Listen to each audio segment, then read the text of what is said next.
This is my most ambitious project so far. We got a casino's permission to go inside and secretly film.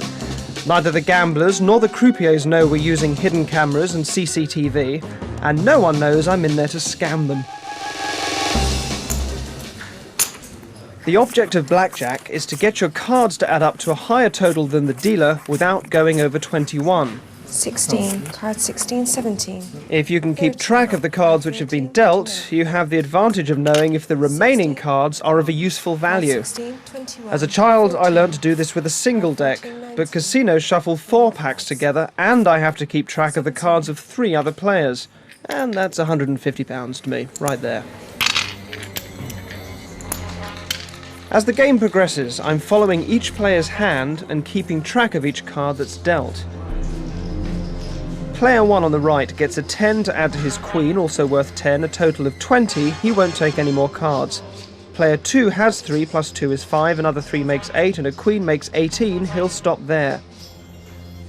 But look at mine. A 6 and a queen makes 16. If I take another, it can't be over a 5, or else I'll go over 21 and bust. Would you risk it? I've got a good sense of the deck by now, and I take it. It's a 4, and I'm on a very good 20. He gets an 8 and sticks on 18.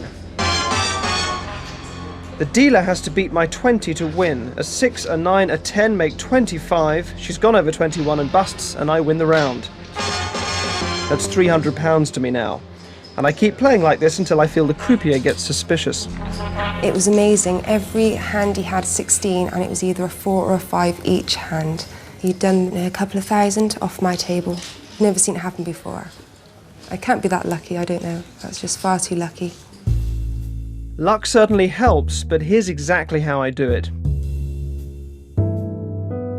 In my mind, I'm in a sprawling Florentine house, and in that house is a series of memory rooms, each yielding information I've placed there to remember. When I play cards, I visit the card room on the top floor. In it, I have a collection of 52 objects, each with a mnemonic link to a playing card. The clock set at 7 in a dome, for example, represents the 7 of diamonds. To play this game of 4-deck blackjack, I've attached 3 stickers to each object. As cards are dealt on the table, I move quickly to the relevant object and remove a sticker. If a card comes up 4 times, I remove the object entirely. After a while, I can see at a glance which cards are left, and then I know when to play for high stakes. That's about now. I'm confident enough with the remaining cards to play for big money. The other players do well in this game. Player 1 gets 21, player 2 gets 18, player 4 to my left already has 20. I'm on 11, which means if I want, I can double my stake.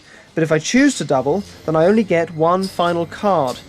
Now with only 11, I'd need a very high card for this to be worth it. But if you never take a risk, you'd never win anything, and I have stacked the odds heavily in my favour, so I double, and that's now all my chips on a high card. £2,600. The most any other player has won at the table is £350. He shouldn't have been getting the cards that he was. He should have been going over and losing his money, but he wasn't. If he'd been taking risks, then he would have lost as well as won, but he just won. He won too regularly for it just to be luck. So he was obviously doing something, but no, it wasn't luck. I can see why he's banned from casinos. I think he'd be asked to leave politely. They couldn't afford to have someone like that in the casino.